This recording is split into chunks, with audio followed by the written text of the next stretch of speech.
Otto von Bismarck, 1815 to 1898.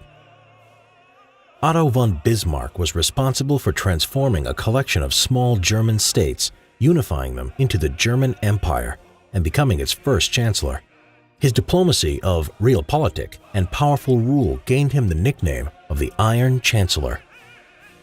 Otto Edward Leopold von Bismarck was born into an aristocratic family at Schönhausen, northwest of Berlin, on April 1, 1815. His father was a fifth-generation Junker, and his mother came from a family of successful academics and government ministers. Bismarck attended a prestigious school in Berlin, followed by the University of Göttingen. He then entered the Prussian civil service, but was bored of this job and resigned in 1838. For almost a decade, he assisted his father in managing the family estates.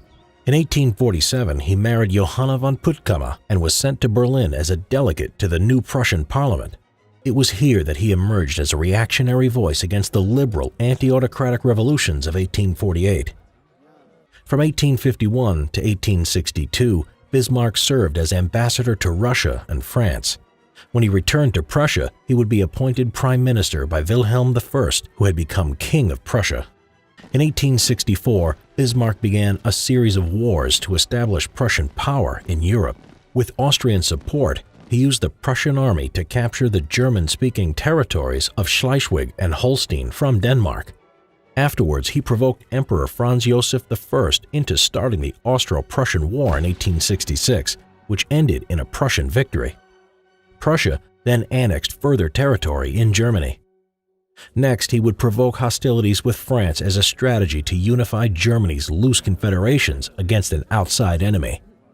This would be called the Franco-Prussian War, lasting from 1870 to 1871. The French declared war, but the Prussians and their German allies were victorious. The southern German states now agreed to join the German Empire. William I was crowned emperor of a unified Germany, and Bismarck was chancellor. Bismarck now concentrated on building a powerful state with a unified national identity. In the 1870s, he pursued a Kulturkampf, or cultural struggle against the Catholic Church, which he felt had too much influence.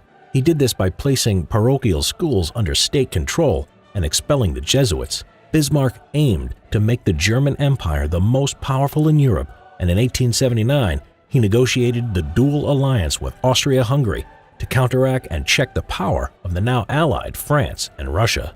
In the 1880s, Bismarck worked on preventing the spread of socialism by creating a welfare state, establishing national health care, accident insurance, and old age pensions.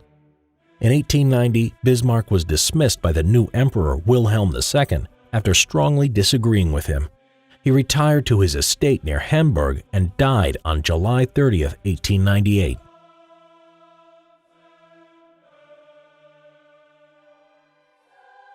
Thank you for all your support on the Simple History YouTube channel. If you enjoy the channel, please consider supporting us at Patreon.